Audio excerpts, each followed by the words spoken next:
System ఏదైతే ఉందో అందరికీ వర్తింపజేసేటట్టు ఉండాలి. అధికార పార్టీకి ఒక రకంగా, కొంతమంది డబ్బులు ఇచ్చిన వారికి ఒక రకంగా ఉండకూడదు. ఈ రోజున డివైడర్ల మీద ఏర్పాటు చేసిన ఫ్లెక్సీల వల్ల ఒక వ్యక్తి తల పగిలి కొత్తగా ఏర్పాటు చేసిన బ్రిడ్జి దగ్గర ప్రాణాంతక పరిస్థితుల్లో ఉన్నారు. వాళ్లకో చట్టం మాకో చట్టం అని కాకుండా వైసీపీ పెత్తందారుల మాటలకి ప్రలోభాలకు లొంగకుండా ఒకే చట్టం వర్తింపజేయాలి. రానున్న 70 రోజుల్లో ప్రజాప్రభుత్వంలో వైసీపీ నీటిలో కలిసిపోతుంది. 940 డివిజన్లు ఇచ్చేసిన సోదరులు గుణకుల కిషోర్ గారికి మరియు సోదరుడైన మన వేములపాటి అజయ్ గారికి, కారంపూడి కృష్ణారెడ్డి గారికి మరియు రవి గారికి అందరికీ నేను మా మూలాపేటలో ఈ జనసేన పార్టీ మన పతాక ఆవిష్కరణకు ఇచ్చేసిన జన సైనికులకు మరియు వీర మహిళలకు అట్లా అదేవిధంగా మన తెలుగుదేశం పార్టీ నాయకులకు, కార్యకర్తలకు అందరికీ నమస్కారాలు చెప్తూ, ఈ మూలాపేటలో మేము 2009లో ప్రజారాజ్యం పార్టీ స్థాపించినప్పుడు ఇదే ఇక్కడున్న సభ్యులతో కలిసి నేను పనిచేశాను. వాళ్ళతో మళ్ళీ ఈరోజు ఇక్కడ మూలాపేటలో కలవడం చాలా ఆనందకరంగా ఉంది.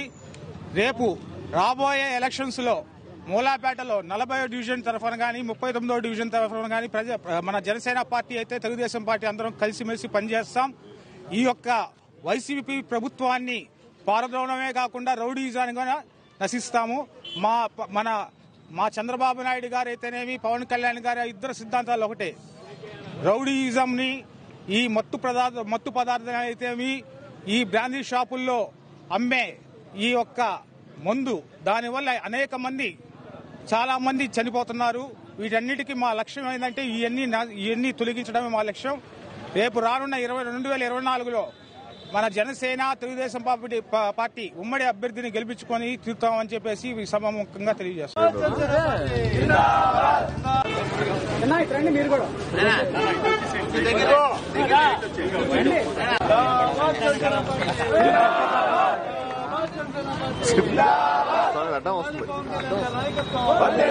వేములపాటి అజయ్ గారి ఆదేశాల మేరకు చిరంజీవి యువత పెద్దలు, జనసేన నాయకులు, వీర మహిళలు, జన సైనికులు అందరూ కలిసి స్థానిక 40వ వార్డులోని స్థానిక నాయకుడు రాము యొక్క ఆధ్వర్యంలో ఈ రోజున జెండా ఎగరవేయడం జరిగింది.